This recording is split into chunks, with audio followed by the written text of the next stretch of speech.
Assalamualaikum warahmatullahi wabarakatuh. A'udzu billahi minasy syaithanir rajim. Bismillahirrahmanirrahim.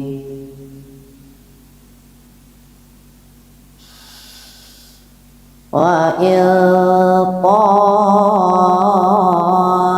ta'ifatani minal mu'minina qatatalu fa aslihu bainahuma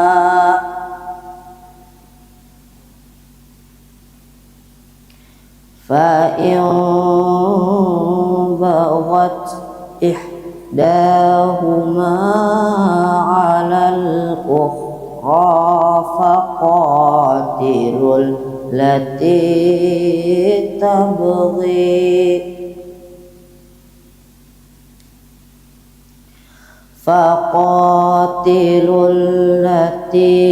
tabghi hatta tafi'a ila amrillah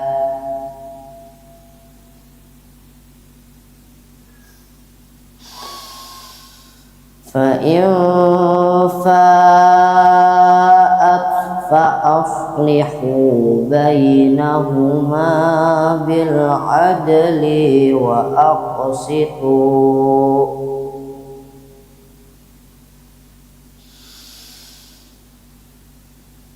innallaha yuhibbul muqsitin.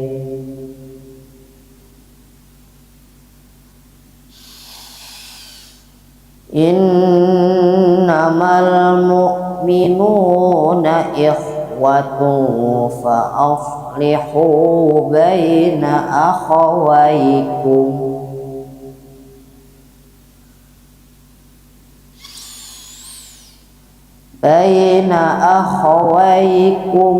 wattaqullaha la'allakum turhamun. Ya ayyuhalladzina amanu yaskhar qaumun min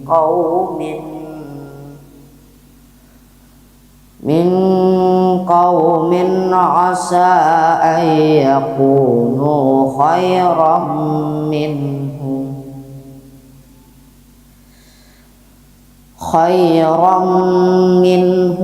wala nisa'un min nisa'in asa ay yakunna khairan minhun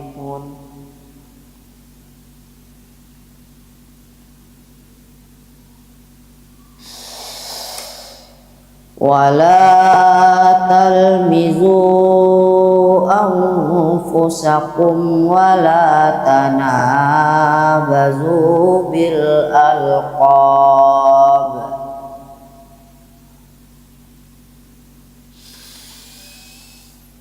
bi'sal ismul fusuqu ba'dal iman.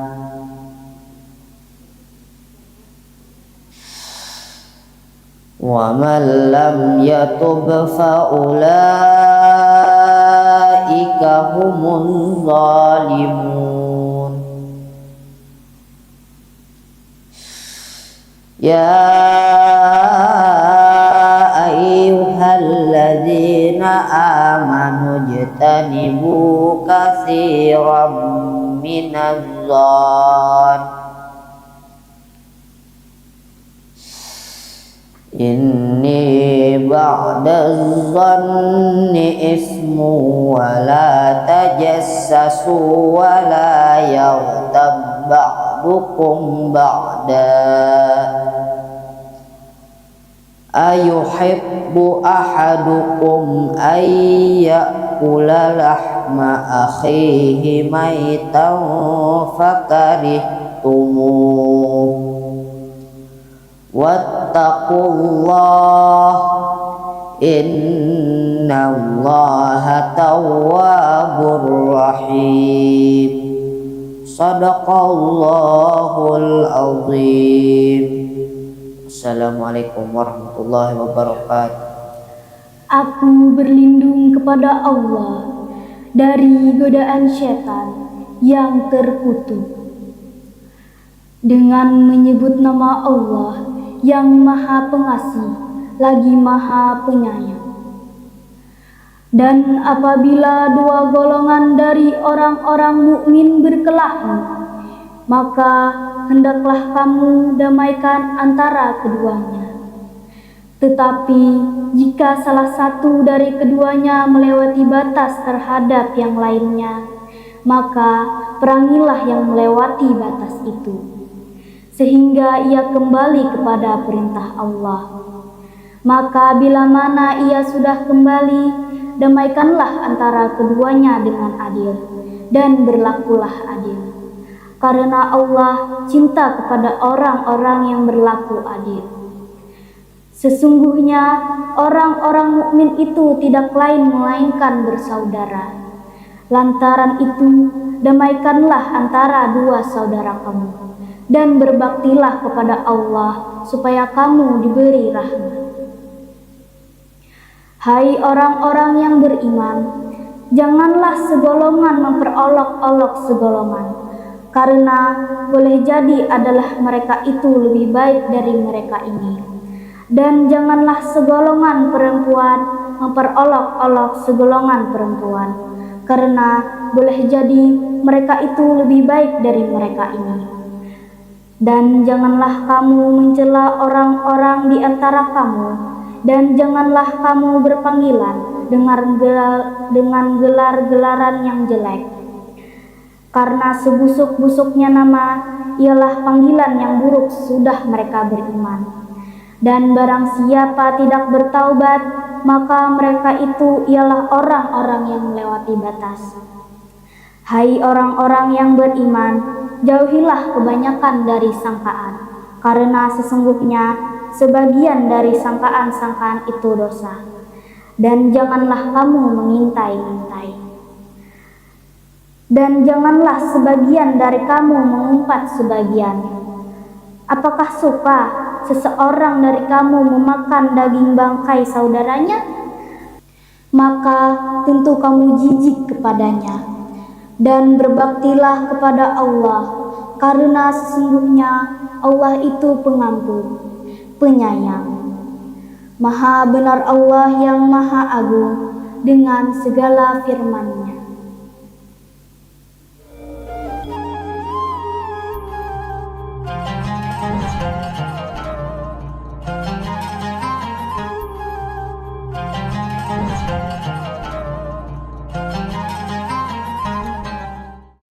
Assalamualaikum warahmatullahi wabarakatuh. Alhamdulillahirrahmanirrahim. Wassalatu wassalamu ala asyrafil anbiya'i wal mursalin sayyidina wa maulana Muhammadin wa ala alihi washabihi ajmain. Pemirsa HST TV, marilah kita panjatkan puji syukur kepada Allah Subhanahu wa taala yang telah memberikan rahmat-Nya sehingga kita bisa bertemu kembali di Gema Ramadan tahun 1447 Hijriah. Salawat serta salam marilah kita curahkan kepada Nabi Muhammad SAW beserta keluarga, sahabat, serta umat beliau hingga akhir zaman. Pemirsa HSS TV, pada kesempatan ini kita kembali lagi di Gema Ramadan dengan judul Kedudukan Al-Quran sebagai Wahyu, Pedoman Hidup, dan Astipa. Berkenaan dengan tema ini telah hadir di tengah-tengah kita Ustadz Kamaluddin. Assalamualaikum Ustadz. Waalaikumsalam warahmatullahi wabarakatuh. Bagaimana kabarnya Ustadz? Alhamdulillah sehat. Alhamdulillah. Pemirsa HSS TV yang dirahmati Allah, marilah kita siapkan pikiran dan hati kita agar kajian kali ini dapat kita ambil hikmahnya dan dapat kita terapkan dalam kehidupan sehari-hari. Kepada Ustadz Kamaluddin dipersilahkan. Assalamualaikum warahmatullahi wabarakatuh. Alhamdulillah. Alhamdulillahilladzi anzala alaina al-Qur'ana fi syahri Ramadan. Wassalatu wassalamu ala man unzila alaihi al-Qur'an, Sayyidina wa maulana Muhammadin wa ala alihi wa ashabihi wa man tabi'ahu bi ihsan, amma ba'd. Qad qala Allah subhanahu wa ta'ala fil Qur'anil Karim, A'udzu billahi minasy syaithanir rajim. Syahrul Ramadan alladzi unzila fihi al-Qur'an hudan lin-nasi wa bayyinatin minal huda wal furqan. Wa qala fi ayatin ukhra wa nunazzilu minal Qur'ani ma huwa shifaa'un wa rahmatun lil mu'minin. Shadaqallahul azim. Alhamdulillah, puji syukur kepada Allah Subhanahu wa taala. Pada kesempatan kali ini, di hari yang ke-11 ini, kita masih diberi kesempatan oleh Allah Subhanahu wa taala, diberikannya taufik dan hidayah, nikmat dan karunia-Nya yang tiada henti-hentinya kepada kita, sehingga kita dapat melaksanakan kegiatan kita, yakni terutama sekali pada bulan Ramadan ini melaksanakan kewajiban kita, kewajiban melaksanakan ibadah puasa Ramadan. Salawat dan salam semoga selalu tercurah dan terlimpah hadirat junjungan kita Nabi besar Muhammad sallallahu alaihi wasallam beserta para keluarganya, sahabatnya, dan orang-orang yang mengikuti jejak langkah beliau dari dulu, sekarang hingga akhir zaman. Bapak Ibu shaimin dan shaimat, pemirsa HSS TV yang dirahmati oleh Allah Subhanahu wa taala. Pada kesempatan kali ini, di dalam tausiah Gemar Ramadan pada hari yang ke-11 ini, kita akan mengambil tema tentang kedudukan Al-Quran sebagai wahyu, pedoman hidup, dan asyifa atau penyembuh. Oleh karenanya, mari kita simak bersama-sama ayat Al-Quran yang telah kita bacakan di muqaddimah tadi, yang berbunyi, Syahrul Ramadan alladzi unzila fihi al-Quran. Bulan suci Ramadan yang mana di bulan Ramadan itu diturunkan sekaligus akan Al-Quran. Maksudnya diturunkan oleh Allah dari Lauhul Mahfuz ke langit dunia sekaligus. Sebanyak 30 juz dari surah Fatihah sampai surah An-Nas. Sebanyak 30 juz, 114 surat dan 6.666 ayat. Dan itu waktunya terjadi pada bulan suci Ramadan. Ada yang mengatakan pada tanggal 17 Ramadan. Dan ada pula yang mengatakan bahwa itu terjadi pada Lailatul Qadar atau malam Al-Qadar. Jadi pada malam itu Allah Subhanahu wa taala menurunkan Al-Qur'an dari Lauhul Mahfuz ke langit dunia. Dan ada pula yang mengatakan ulama pada malam itu juga diturunkan ayat pertama dalam surah Iqra, surah Al-Alaq, Iqra bismi rabbikal ladzi khalaq. Sehingga masyhurlah kepada kita umat Islam bahwa di bulan suci Ramadan ini diperingati dengan peringatan nuzulul Quran atau turunnya Al-Quran. Bapak Ibu, para shaimin dan shaimat HSSTV yang dirahmati oleh Allah SWT, tentang turunnya Al-Quran, kembali kita kepada sejarah bahwasanya yang dimaksud dengan turunnya Al-Quran pada bulan suci Ramadan itu sekaligus dari Lauhul Mahfuz ke langit dunia. Adapun diturunkannya Al-Quran kepada Nabi kita Nabi Muhammad SAW melewati malaikat Jibril itu secara bertahap atau berangsur-angsur sesuai dengan kebutuhan dan keperluan yang dialami oleh Nabi kita Nabi Muhammad SAW. Al-Quran seperti disebutkan dalam ayat ini adalah hudan linnas, petunjuk bagi manusia. Nah, di dalam ayat ini Allah SWT menggunakan kalimat an-nas, artinya manusia, petunjuk bagi seluruh manusia. Karena saudara sekalian, bahwasanya kita manusia ini disebutkan di dalam Al-Quran dalam 5 nama, 5 panggilan. Yang pertama an-nas, seperti yang di ayat tadi, manusia secara keseluruhan, tidak tergantung dengan masa dahulu sampai yaumil kiamah. Dari bangsa manapun, suku apapun, itu termasuk. Jadi Al-Quran itu petunjuk kepada seluruh umat manusia, dari dulu sejak diturunkannya sampai hari kiamat. Untuk bangsa apapun, suku apapun, warna kulitnya apapun, apakah orang itu sudah memeluk agama Islam atau orang itu belum memeluk agama Islam. Jadi umum, maka digunakan kalimat dengan an-nas. Saudara sekalian yang dirahmati oleh Allah SWT, di dalam Al-Quran kita manusia ini dipanggil dengan 5 nama. Yang pertama bashar, basyaran, manusia.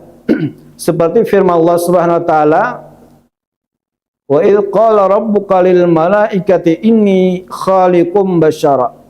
Dan ingatlah ketika Tuhan engkau berfirman kepada para malaikatnya, sesungguhnya aku akan menciptakan basyara, manusia, bukan jin dan bukan malaikat. Artinya di dalam basyara atau basyar ini, manusia ini terkumpul 2 unsur. Kalau malaikat unsurnya cuma takwa kepada Allah, tunduk kepada Allah, dan tidak ada bahasa bagi malaikat itu maksiat kepada Allah. Dan terkumpul juga di dalam tubuh bashar ini, manusia ini, nafsu diberi Allah Subhanahu wa taala. Makanya nafsu disebutkan di dalam Al-Qur'an itu sebanyak 115 kali, sedangkan takwa pun disebutkan di dalam Al-Qur'an sebanyak 115 kali juga. Sama. Kemudian manusia apabila didorong atau diilhami oleh sesuatu yang mendorong kepadanya untuk takwa, tunduk kepada Allah Subhanahu wa taala, maka itu didorong oleh malaikat mulhim. Malaikat ini disebutkan oleh Allah Subhanahu wa taala dalam Al-Qur'an sebanyak 88 kali. Sedangkan manusia apabila didorong keinginannya untuk maksiat, untuk membangkang kepada Allah Subhanahu wa taala, maka itu didorong oleh nafsu. Maka nafsu pun disebutkan di dalam Al-Quran sebanyak 88 kali juga. Ini keistimewaan Al-Quran luar biasa. Kalau tidak wahyu firman Allah Subhanahu wa taala, tidak mungkin rahasia-rahasia Al-Quran itu terkandung di dalamnya. Kita cuma bisa membaca, namun para ilmuwan, para ulama-ulama kita, mereka itu menggali dan menghitung berapa jumlah takwa disebutkan dalam Al-Quran, berapa jumlah nafsu, berapa jumlah malaikat, dan berapa jumlah jin atau setan yang disebutkan di dalam Al-Quran.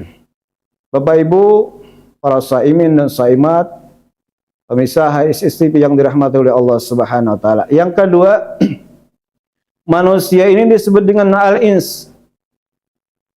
Maknanya sama juga manusia. Wa ma khalaqtul jinna wal insa illa liya'budun. Dan tidaklah aku menciptakan akan al-ins, tidak aku menciptakan akan jin wal ins dan manusia kecuali untuk beribadah kepadaku. Pada ayat yang lain Allah Subhanahu wa taala berfirman, ya ma'syaral jinni wal insi in istata'tum an tanfudhu min aqtaris samawati wal ardi fanfudhu la tanfudhuna illa bisultan. Jadi kalimat al-ins, manusia, itu disertai dengan jin. Jadi panggilan kepada manusia yang kedua adalah al-insu atau manusia. Sama maknanya, cuma penggunaan kalimat itu berbeda. Jadi kalau digunakan dengan kalimat al-ins, maka akan disertai dengan kalimat al-jin. Al-insu itu artinya sesuatu yang nampak, al-jin sesuatu yang tersembunyi. Makanya jin itu sesuatu yang tersembunyi, tidak nampak oleh mata kepala. Jannah dengan fathah jim artinya surga. Surga tidak nampak oleh kepala. Kemudian janin dengan fathah jim juga. Janin adalah seorang bayi yang masih di dalam rahim perempuan. Kemudian yang ketiga junnatun, perisai. Perisai as-saumu junnatun, kata Nabi. Puasa itu adalah perisai.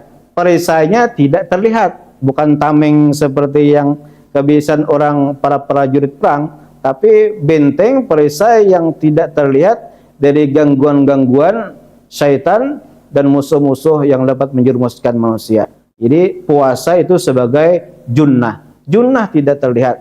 Jadi kata-kata jin, jannatun, junnatun adalah sesuatu yang tidak terlihat. Sedangkan al-insu, manusia, adalah sesuatu yang terlihat. Makanya oleh karenanya jika ada manusia yang sering sembunyi-sembunyi, misalnya ke kantor sembunyi, ke sekolah sembunyi-sembunyi, atau misalnya orangnya tertutup, tidak banyak bergaul, maka itu diprediksi atau diperkirakan manusia itu sedang ada dalam masalah. Begitu pula dengan jin. Jin itu tersembunyi. Apabila jin itu sering menampakkan, maka jin itu sedang bermasalah, atau dengan kata lain jin itu bisa sedang terganggu.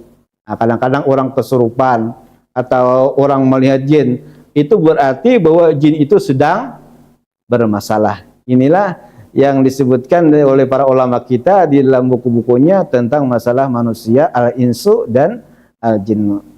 Kemudian yang ketiga, manusia disebutkan dalam Al-Quran sebagai Bani Adam, disebutkan sebanyak 7 kali di dalam Al-Quran. Ya Bani Adam, anak cucunya Nabi Adam. Jadi sebutan kita Bani Adam. Jadi seluruh manusia itu moyangnya adalah Nabi Adam alaihi salam, tidak yang lain. Nah, ini teori yang diambil oleh Al-Quran, bahwasanya seluruh umat manusia itu sumbernya adalah datuk moyangnya adalah Nabi Adam alaihi salam. Makanya disebut dalam Al-Quran dengan Bani Adam. Kemudian yang keempat, al-insanu. Al-insan sama maknanya dengan manusia juga. Cuma disebutkan dengan al-insan itu adalah perkumpulan manusia yang sempurna, baik itu budi pekertinya, baik itu hatinya. Makanya disebutkan dalam Al-Quran, apabila surah itu mengatakan sesuatu yang hebat, yang luar biasa, seperti surah Al-Asr misalnya, wal asr innal insana lafi khusr, demi waktu sesungguhnya manusia. Nah, di sini tidak disebutkan dengan an-nasu, tidak disebutkan dengan al-insu, tidak disebutkan al-basyaru, tapi disebutkan innal insana, sesungguhnya manusia. Nah, jadi kemudian di surah Atin, laqad khalaqnal insana fi ahsani taqwim. Inilah kehebatan Al-Quran. Kata-katanya banyak, maknanya sama, cuma penggunaan kalimat itu berbeda tujuannya. Kemudian yang terakhir, yang umum adalah an-nasu. Seperti yang disebutkan tadi dalam Al-Quran. Al-Quran itu hudal linnas, sebagai petunjuk bagi umat manusia seluruhnya.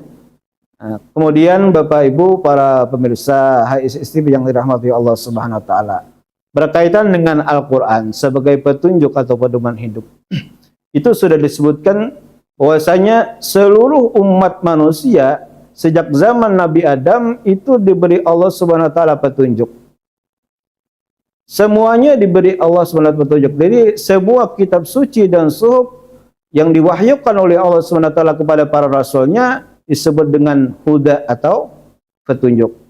Seperti yang dijelaskan dalam Al-Quran kepada Nabi Adam alaihissalam, wa qulna bitu jami'an fa imma ya'tiyannakum minni huda, fa imma ya'tiyannakum minni huda, jika datang kepada engkau dari aku huda, petunjuk.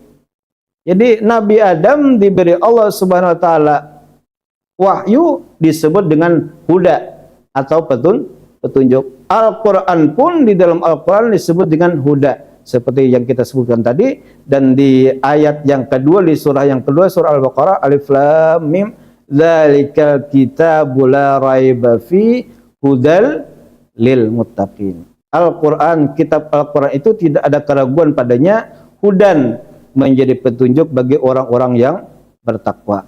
Nah, jadi Al-Quran secara keseluruhan dari surah Al-Fatihah, surah yang pertama, sampai surah An-Nas, surah yang ke-114, adalah petunjuk bagi umat manusia, pedoman hidup bagi umat manusia secara keseluruhan. baik itu yang sudah beragama Islam atau yang belum memeluk agama Islam. Dari zaman dulu, dari suku mana saja, dari bangsa apa saja, warna kulitnya seperti apa saja, maka Al-Quran itu akan menjadi sebagai pedoman hidup. Pemirsa HSSTV yang dirahmati Allah Subhanahu wa taala. Kemudian kedudukan Al-Quran sebagai asyifa, penyembuh. Maka di dalam hal ini para ulama mengatakan ada dua kesembuhan penyakit, karena penyakit itu ada zahir dan ada batin, penyakit medis dan non medis. Al-Quran itu pun bisa digunakan untuk menyembuhkan keduanya, penyakit medis dan non medis. Misalnya yang pertama penyakit yang medis. Orang apabila menderita penyakit, sesuatu penyakit, maka Rasulullah SAW pernah mengajarkan atau menyuruh kepada sahabatnya untuk membacakan ayat Al-Quran kepada air putih. Maka air itu disuruh diminumkan. Ini disebut dengan dalam bahasa orang-orang yang praktisi ruqyah dengan ruqyah air namanya. Jadi Al-Quran itu dibacakan kepada air putih, kemudian air itu diminumkan kepada orang yang sakit, maka insya Allah dengan berkat Al-Quran, maka orang itu akan disembuhkan oleh Allah Subhanahu wa taala. Ini penyembuhan penyakit medis. Misalnya orang vertigo, sakit kepala, atau misalnya ada gangguan di lambung, maka dibacakannya ayat Al-Quran. Nah, insya Allah, karena kita sudah pernah membaca di berbagai artikel bahwasanya air putih yang sebelum dibacakan Al-Quran itu ada mengandung energi cuma sedikit. Setelah dibacakan Al-Quran, ayat Al-Quran, ternyata setelah diperiksa, diteliti, itu energinya atau molekul-molekul atom yang itu bertambah. Nah, ini kehebatan ayat Al-Quran. Itu ayat Al-Quran dibacakan kepada, dan ini dibolehkan, tidak melanggar syariat. Artinya ayat Al-Quran itu cuma dibacakan, ditiupkan ke air, dan air itu bereaksi karena mendengar bacaan ayat Al-Quran. Itu penyembuhan asyifa dengan penyakit medis. Kemudian penyakit non medis seperti gangguan psikologi, orangnya gelisah misalnya, atau misalnya orang itu sakit hati, maka dianjurkan sering-seringlah membaca Al-Quran. Karena orang yang membaca Al-Quran dengan tenang, dengan tadabbur, maka penyakit hati, penyakit non medis itu seperti gangguan pikiran, susah tidur, atau banyak pikiran dan lain sebagainya, seperti yang dialami oleh kita kebanyakan, ya apalagi anak muda di zaman sekarang, maka kembalilah kepada Al-Quran, ambillah air wudu. Apabila kita hati sedang galau misalnya, atau ada masalah yang begitu menekan keperasaan kita, maka kita ambillah air wudu, terlebih dahulu salat sunat, kemudian ambillah Al-Quran, masalah Al-Quran, bacalah Al-Quran, maka Al-Quran itu akan menjadi penyembuh. Dan ini mujarab luar biasa. Dari zaman dulu sampai zaman sekarang, Al-Quran itu adalah penyembuh penyakit hati. Penyembuh penyakit hati, baik itu gelisah tadi, atau sakit hati, atau dan lain sebagainya. Maka dengan sering membaca Al-Quran, insya Allah segala sesuatu yang mengganggu di pikiran dan di hati akan dihilangkan oleh Allah Subhanahu. Ini adalah karamah atau keberkahan dan kehebatan Al-Quran. Karena Al-Quran itu adalah kalam Allah, firman Allah yang diturunkan oleh Allah kepada Nabi kita, Nabi Muhammad SAW, melalui malaikat Jibril yang dijadikan ibadah membacanya.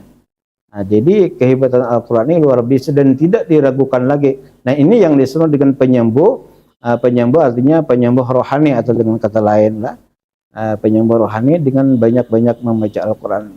Kita dapat mengambil kesimpulan, orang yang sering sakit hati, atau orang yang sering banyak masalah, sampai stres, apalagi sampai masuk ke rumah sakit jiwa, atau ditangani oleh dokter jiwa, itu dapat dipastikan orang itu jauh dari Al-Quran, jarang membaca Al-Quran, jarang menyentuh Al-Quran. Karena orang yang sering membaca Al-Quran itu akan dihindarkan oleh Allah SWT, akan daripada penyakit-penyakit yang seperti itu, seperti stres, gelisah, apalagi penyakit jiwa yang membawa kepada lupa ingatan atau hilang ingatan. Bapak Ibu para pemirsa HIS TV yang dirahmati oleh Allah Subhanahu wa taala, mungkin barangkali ini dulu yang dapat kita sampaikan dari sisi pertama. Insyaallah nanti kita akan sambung pada sisi yang kedua, sisi pertanyaan barangkali. Demikian yang dapat kita sampaikan.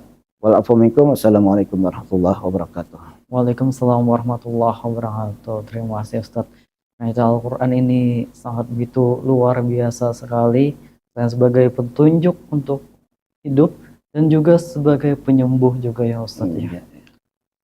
Ini ada pertanyaan Ustadz. Ya, silahkan. Apakah perbedaan antara ayat Al-Quran dengan hadis qudsi, padahal keduanya sama-sama wahyu dari Allah? Ya, terima kasih. Ini pertanyaan sangat menarik dan banyak juga pertanyaan daripada umat Islam yang lain di luar. Apa perbedaan ayat Al-Quran dengan hadis qudsi? Kadang-kadang kita kan kalau mendengar para ustadz, para penceramah, Nabi SAW bersabda, Allah SWT berfirman. Padahal itu firman Allah. Kenapa tidak di dalam Al-Quran? Nah, perbedaannya sama-sama, persamaannya kita sebutkan sama-sama wahyu dari Allah sebenarnya, sama-sama. Perbedaannya ayat Al-Quran ini adalah firman Allah yang diturunkan, disampaikan oleh Allah SWT melewati, ada wasitah, melewati malaikat Jibril. Jadi malaikat Jibril itu yang mentalkinkan, yang membacakan ayat Al-Quran ini kepada Nabi kita. Itu bedanya. Ayat Al-Quran dibacakan oleh malaikat Jibril, Nabi kita SAW itu mendengarkan. Nah, setelah mendengarkan, disimpan oleh Rasulullah, baru kemudian Rasul disuruh mengulang akan ayat Al-Quran tersebut. Pernah ada suatu kali ketika malaikat Jibril membacakan Al-Quran, maksudnya menurunkan, menyampaikan wahyu yang disampaikan kepada Nabi kita, Rasulullah sambil mengikuti mulutnya. Biasanya kita kan kalau guru kita membacakan sesuatu, kita mengiringi. Ini ditegur oleh Allah SWT dalam surah Ar-Rahman. La tuharrik lisanaka lita'jala bih. Jangan engkau gerakan lisan kamu supaya kamu cepat hafal. Jadi ini termasuk rumus kita belajar agama juga. Jadi kalau kita belajar menghafal sesuatu, kita jangan mengiringi, dengarkan dulu apa yang disampaikan, dibacakan oleh guru kita. Kita cuma telinga mendengar, menyimak dengan betul. Jadi mulut kita jangan bahasa kanan, jangan sampai gugurunom mengiringi, itu dilarang dan itu kada efektif hafalannya. Jadi dengarkan. Rasulullah pernah ditegur oleh Allah karena memang Rasulullah pernah ketika malaikat Jibril menyampaikan ayat Al-Quran, beliau mengiringi. Bagimit besi kitanya mengiringi ketika malaikat Jibril menyampaikan Al-Quran, montong sidun begalnum juga, itu ditegur oleh Allah. Pada kesempatan lain ditegur oleh Allah Subhanahu wa taala, la tuharrik bihi lisanaka lita'jala bih. Jangan, jadi dengarkan aja. Nah, ini karena saudara sekalian yang dirahmati oleh Allah Subhanahu wa taala. Di dalam ketika kita belajar ilmu usul tafsir tentang bagaimana caranya turun ayat Al-Quran ini luar biasa. Tidak segampang yang kita bayangkan. Kadang-kadang kata Rasulullah SAW seperti dengungan bunyi lonceng gereja, luar biasa. Dan bahasa kitanya, kita tandai tanda kutip, keseluruhan ayat Al-Quran yang diturunkan oleh malaikat Jibril kepada Nabi kita itu berat luar biasa ketika Nabi menerimanya. Beratnya seperti apa? Dapat kita bayangkan. Kata Nabi seperti bunyi gemerincing atau dengungan lonceng. Bahasa kandangannya itu janging benar. Janging itu apa? Padahal malaikat membacakan Quran, menerima. Kadang-kadang Rasulullah ketika di musim dingin, coba kita yang pernah ke Makkah, Madinah, di musim dingin kan luar biasa dinginnya. Rasulullah keluar peluh ketika menerima wahyu. Padahal itu di musim dingin. Peluh di dahi Rasulullah itu seperti butiran-butiran jagung. Luar biasa. Jadi beratnya Rasulullah menerima wahyu itu luar biasa. Kadang-kadang Rasulullah gemetar. Nah, di ayat yang pertama Rasulullah menerimanya getar ketika menerima surah di ayat pertama surah Al-Alaq, Iqra bismi rabbikal ladzi, itu sampai pulang ke rumah Rasul masih demam, gemetar. Jadi luar biasa. Karena yang membawa ini kelasnya bukan kelas jin. Kita manusia bertemu dengan jin saja, bahasa kampungnya itu kepuhunan. Manusia nih bertemuan jin, kita nih bisa kepuhunan, kan ditahan garing. Ini di atas jin yang datang ini malaikat.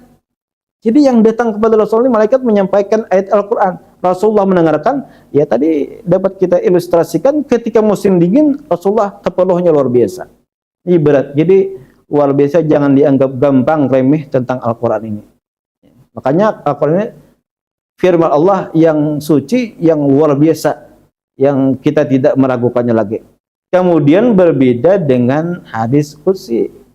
Hadis qudsi itu firman Allah yang langsung disampaikan oleh Allah kepada hati Nabi kita, lalu diucapkan tanpa melewati malaikat Jibril, langsung diucapkan oleh Nabi kita sallallahu. Kata Nabi, kalau Allah Subhanahu wa taala, nah kemudian Nabi biasanya menyampaikan Allah Subhanahu wa taala berfirman, kata Nabi.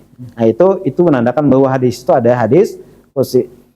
Saudara sekalian, perlu dipahami, semua yang dikatakan oleh Rasulullah itu adalah wahyu. Baik itu ayat Al-Qur'an, hadis qudsi atau hadis biasa, semuanya adalah wahyu dari Allah. Ini berdasarkan dalil firman Allah Ta'ala, wa ma yantiqu 'anil hawa in huwa illa wahyu yuha. Dan tidaklah Nabi Muhammad itu bertutur dari hawa nafsunya kecuali dari wahyu. Jadi semua yang diucapkan oleh Rasulullah itu adalah wahyu dari Allah. Baik itu ayat Al-Quran, hadis qudsi, kemudian hadis biasa. Jadi semuanya secara disimpulkan bahwasanya yang diucapkan oleh Nabi itu wahyu dari Allah. Makanya pernah di dalam sejarah disebut dalam kitab-kitab tarikh dan kitab hadis bahwasanya ketika terjadi yang menimpa rumah tangga Rasulullah, hadithul ifki, berita fitnah, bahwasanya dipitnah pada waktu itu bahwasanya Ummul Mukminin Sayyidatuna Aisyah itu selingkuh dengan seorang sahabatnya. Rasulullah tidak sedikit juga pun memberikan komentar. Selama itu ada isu itu, Rasulullah satu kata pun tidak pernah mengomentar. Sampai berbulan-bulan Rasulullah tidak pernah memberikan komentar. No comment. Kenapa Rasulullah belum menerima wahyu. Jadi bahasa kitanya, ada orang meminta klarifikasi, Rasulullah tidak menjawab. Kenapa jadi Rasulullah kalau menjawab? Karena Rasulullah belum mendapatkan wahyu. Itu kehebatan Rasulullah. Jadi apa yang diucapkan oleh Rasulullah itu adalah wahyu dari Allah. Sampai jadi di dalam sejarah itu disebutkan diantar oleh Rasulullah Ummul Mukminin ke rumah orang tuanya, tapi bukan diceraikan. Bahasa kita bertanang-tanang karena rumah tangga sedang diuji oleh Allah Subhanahu wa taala. Beliau ini difitnah, Ummul Mukminin difitnah selingkuh dengan seorang sahabat. Lalu Rasulullah tidak memberikan komentar apapun sampai sebulan. Nah, sampai datang wahyu Allah dalam surah At-Taubah, bara'atum minallahi wa rasulih. Hanya Rasulullah menyampaikan.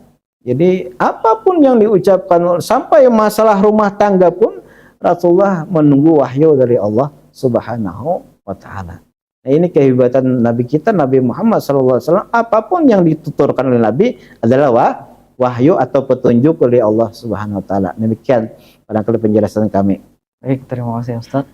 Pemirsa HSS TV yang insya Allah dirahmati Allah, itu tadi kajian yang luar biasa hari ini menemani kita menjelang berbuka puasa.